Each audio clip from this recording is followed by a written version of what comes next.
tell you something that we do not celebrate Christmas. Tomorrow in Russia, I will tell you about our Christmas traditions. Okay. Before you share about those facts, could you please introduce yourself first? Yeah, sure. Hello, everyone. My name is Helen. I am a teacher of English, and I run my own studio of English for students of different ages. It is called Smart Teen Studio, and today I'm going to tell you about Christmas and New Year's traditions, which we follow here in Russia.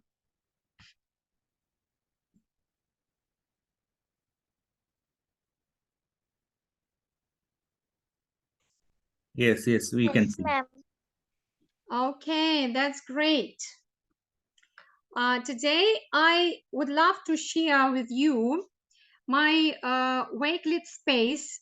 As you can see, I'm Wakelet ambassador, and we regularly use Wakelet for doing different projects and for creating collections. And this year, we did a wonderful project with students from Ecuador. Do you know where is this country? It is right on the equator line. It is separated by the equator line in two parts.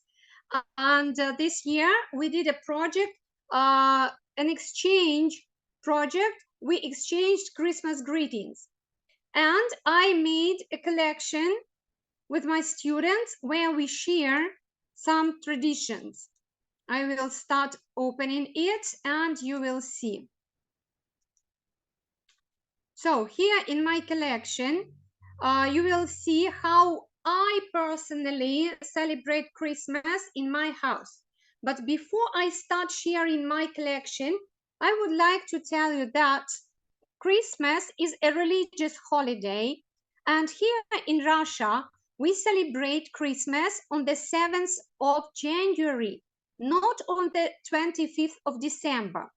And that is why, because our Christian Orthodox Church still follows the Julian calendar, not Gregorian calendar, but Julian calendar. And that's why we celebrate it a week later than the whole world. But I know that some countries also celebrate Christmas on the 7th of January, like Serbia, Georgia, and Armenia, and some other countries. Also, I would love to mention that in Russia, we do not have Santa Claus. You know, we do not have Santa Claus here, and we have good Father Frost. And Father Frost brings, I don't know if you can see, maybe. Okay. Father Frost brings presents to children. And again, Father Frost doesn't have elves. And he has got a granddaughter. Her name is Snow Maiden, and she always helps Father Frost to prepare presents for children. Okay, so I will start sharing my collection here. It's me at home. Not everyone in Russia celebrates Christmas because it's mainly a religious holiday. And the main holiday, winter holiday in Russia, is the New Year's Day. And all the presents are given on New Year's Eve, which is on the 31st of December. But in my family, as I am a religious person, I go to church. I follow the traditions of my family, of my parents, great-grandparents, and that's why I celebrate Christmas in my home. So what I do, I will show you here. We usually decorate a New Year's tree, and we decorate it a couple of days before the New Year. So, for example, in my house, we still do not have a Christmas tree, which is usually called a New Year tree, not Christmas tree in Russia. And I usually decorate my Christmas tree or New Year tree uh, in certain colors. One year I decorated with ornaments in two colors, blue and silver. And another year I decorate in red and golden. So this is the picture of last year. This year I will decorate my New Year tree in blue and silver. So here you can, I will share my Wakelet collection with you, and you can listen and watch the video, which I uploaded here. And this is our Holy Supper, which contains 12 dishes. So here is our festive table, on the which we laid on the 6th of January. It is a Christmas Eve, but you know, before we start celebrating Christmas, people have a long period of preparation, which is called fast or Lent. Maybe you know what does it mean. People do not eat meat, people do not eat eggs, and people do not eat different dairy products. So they can eat only vegetarian food. And during the Holy Supper, we serve 12 Lenten dishes. What does it mean? We do not eat meat during this Holy Supper. And the number of these, the number of dishes on the table means 12 apostles who were present during the Holy Supper with Jesus Christ. And before we start our dinner, Holy Supper, right, we light a candle. Here you can see, and you can see a small icon and small figurines which I put on the table. And before we start our Holy Supper, we tell a prayer and thankful words to our God. After that, we start our Holy Supper, and we start it usually with a special dish. It is called sochivo or kutya, and it is a thick porridge. It is sweet, and it can be cooked out of wheat grains or rice grains or any kind of grains. Also, after I have cooked it, I usually add some honey, some poppy seeds, and crunched walnuts, and decorate with M&M's sweets or any other sweets which are small and look like buttons, small buttons, and I decorate it in a shape of a cross. Okay, I will show it right here. Here you can see. And everyone should start the Holy Supper with a tablespoon of this porridge. It means the prosperity and eternal life and immortal life, and that's why we start with this porridge. Also, I will just come back a little bit. Look, on the table you can see a tableware set, and it is empty. This set, which contains an empty plate, an empty glass, a spoon, and a fork, this set is for our dead relatives. You know, it is believed that their souls are present during the Holy Supper, and we pour some red wine and put some food on the plate, and we usually leave this set up to the next morning. We do not take them away the whole night. And we believe that the souls of our dead relatives, they come at night and they eat and they stay with us. And they protect us during the whole our lives. Also here, we can eat different kinds of salads, and it can be these salads can be made out of fresh vegetables. Also we eat or I bake different kinds of fish. We have got lots of fish here in Russia, and I bake fish. Usually it is a red salmon, and it is baked with lots of onion and lots of carrots, and it is always tasty. And our guests and all my friends and all my relatives, my daughters, they always ask me to prepare this dish. They love it very much. I can give you a recipe and you can try it. You can make this dish. It's very easy.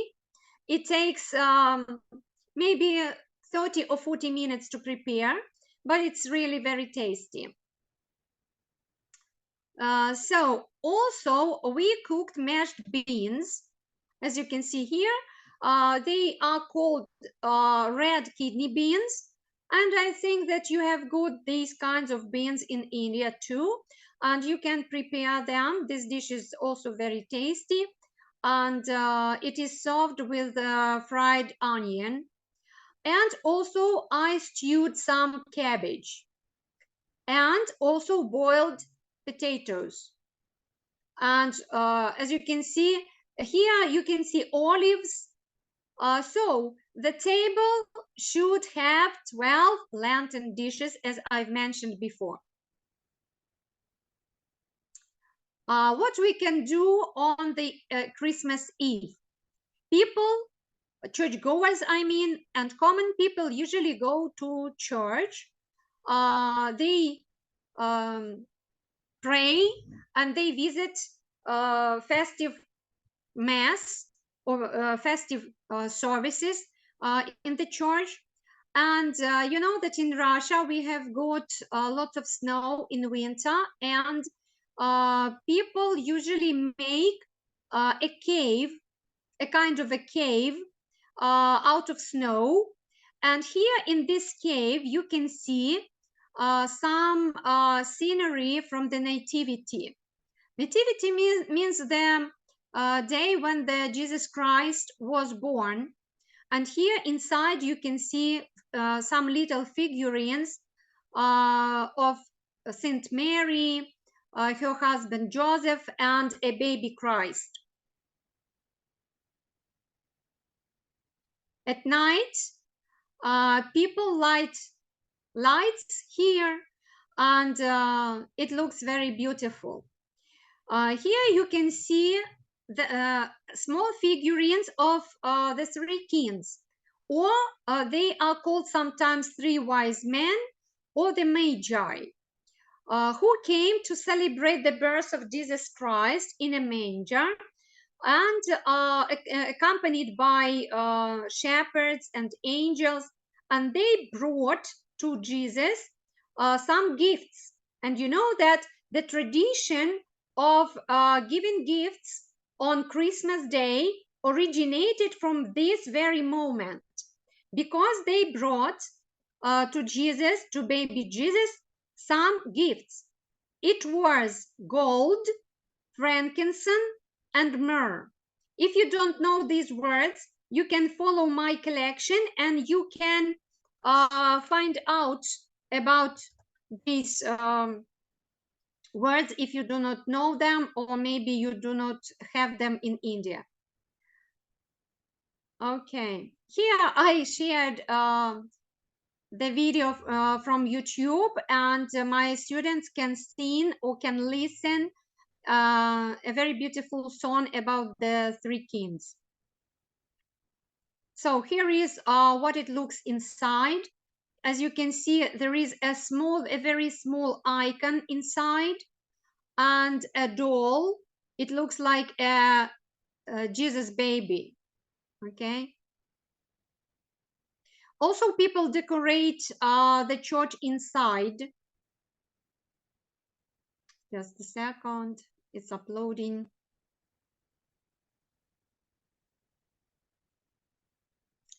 I do not know why. Oh, yeah, here it is. Here how the church, the Christian Orthodox Church looks inside during Christmas time.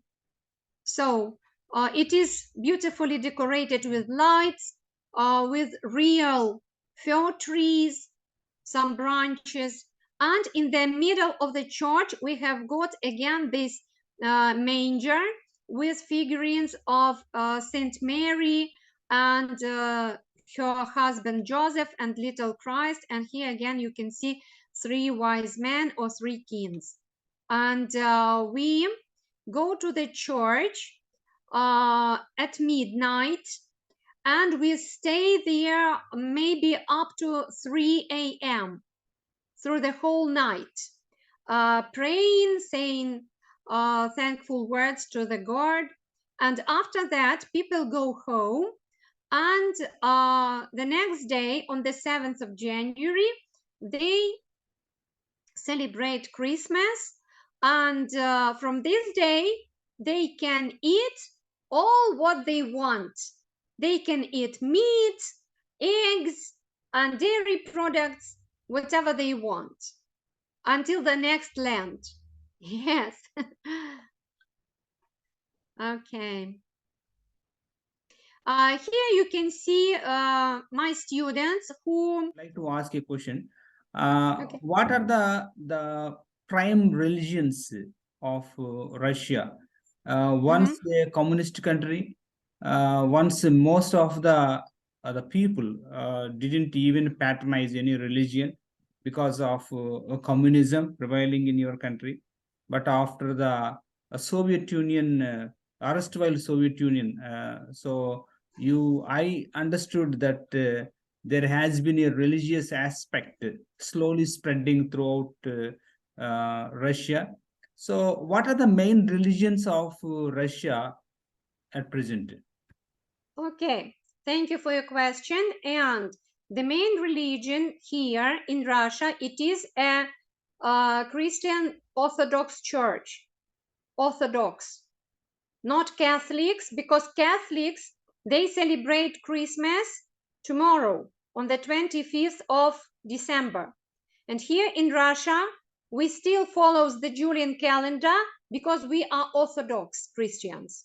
Orthodox. And Orthodox Christianity, it is the main religion here in Russia. But in the Asian part of Russia, we have got some Buddhism communities, you know, and they follow Buddhist traditions. And are there still any atheists in your country? I mean that they don't believe any God. They don't believe the existence of the God. Are there still any atheists? And what percent of atheists constitute in the total population of Russia, if it is available? You know, I'm not sure about the percentage of the people, but it seems to me that in recent years, more and more people become involved in church, because you know, when it was in the USSR, when we lived in the USSR, Soviet Union, right? Religion was banned, and we were not allowed to visit churches.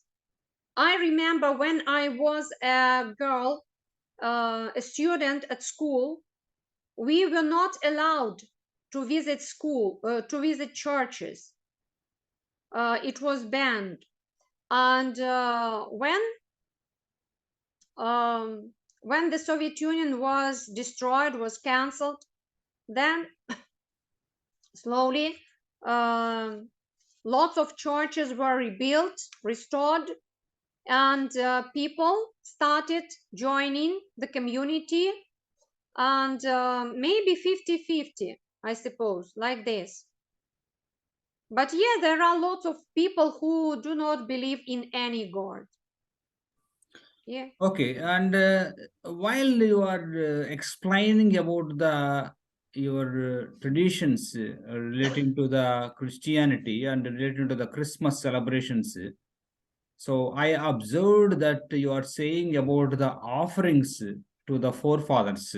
I mean, the people or relatives of relatives, those who are passed away, and just you put some plates, empty plates, and just to forefathers, just for the forefathers, and you believe that the forefathers will be with you on the throughout the night and sharing the food.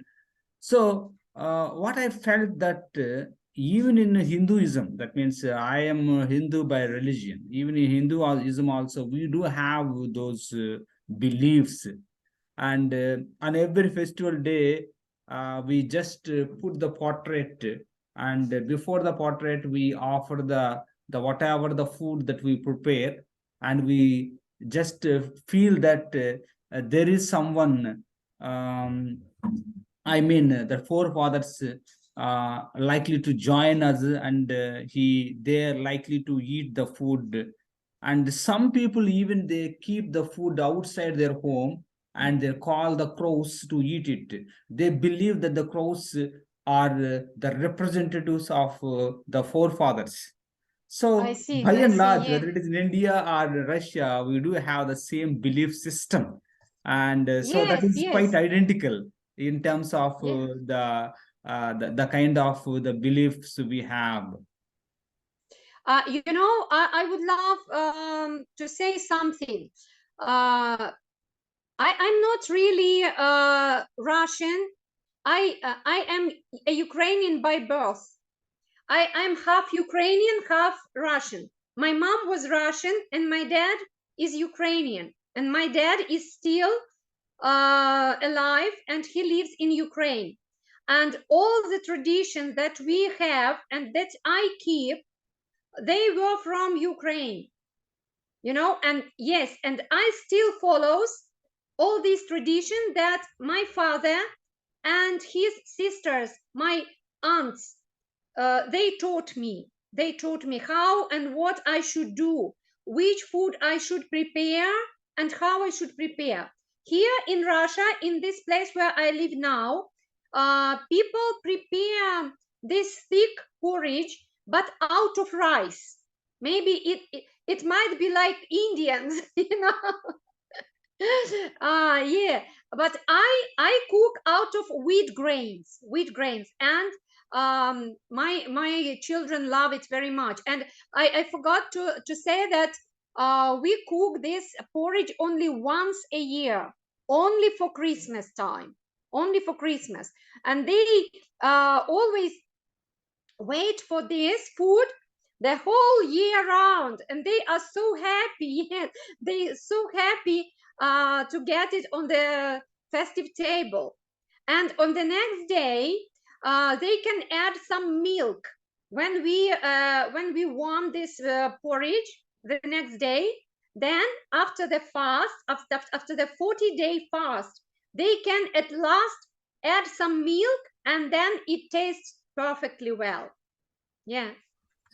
So I also came to know the fact that Russians have the superstitions, strong superstitions, and they have their own blind beliefs, just like Indians.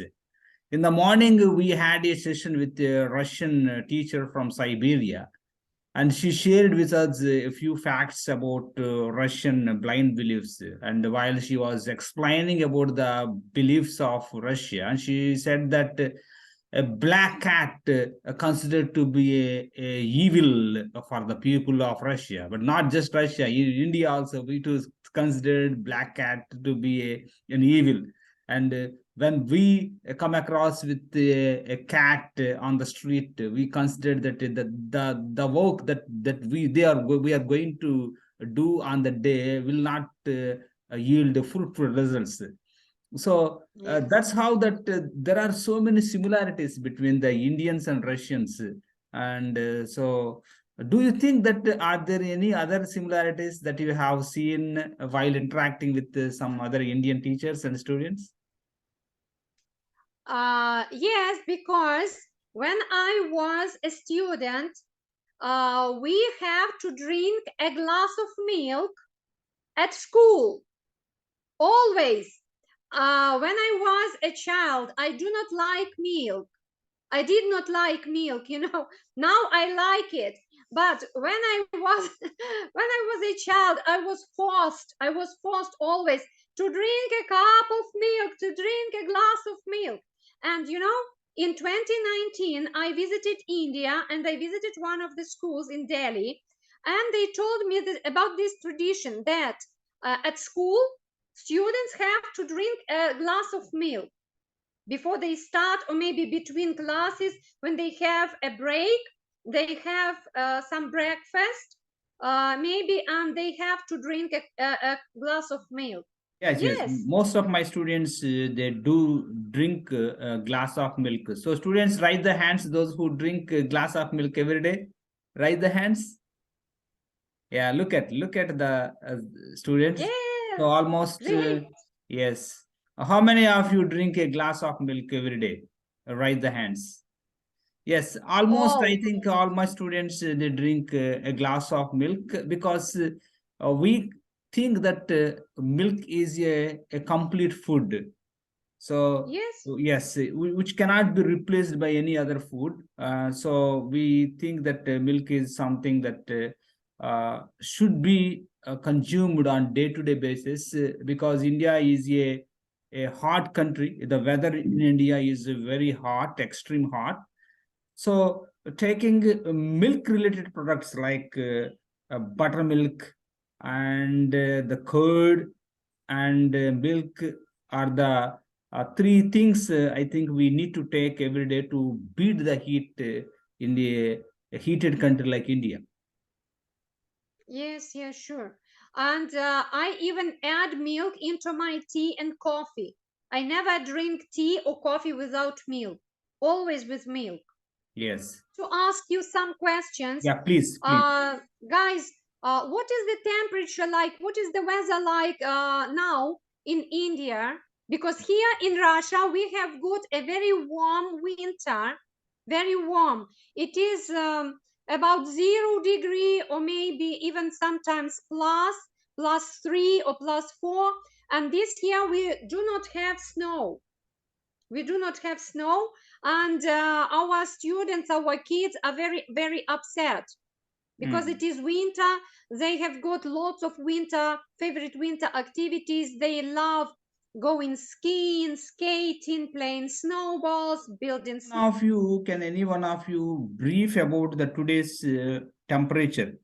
Because you can just Google it and you can tell. No need to measure the temperature. And can anybody say about the today's temperature? Yes. So I think today's temperature is 24 degrees here. 24 degrees. Normally, it is a winter temperature. The winter temperature dips even 20 degrees like that. But in summer, the temperature rises up to 50 degrees in India. It's extremely hot, and you cannot expect this kind of weather. So in summer, yeah, oh, 4 - 4 degrees. Am I right? No, no, no, No. plus, Okay, 4 plus. plus. Okay, four Yeah, degrees. plus, yeah. Okay. About I live, where I live, Yes. And maybe you had a session with somebody who lives in Asian part of Russia, in Siberia. They have got winter with minus with low temperatures. Yes. With low Minus. temperatures and with lots of snow. Yeah. Yes. And here we are in European parts of Russia, and winter is very, very warm. Yeah, we know that Russia is a huge country. It has many time zones.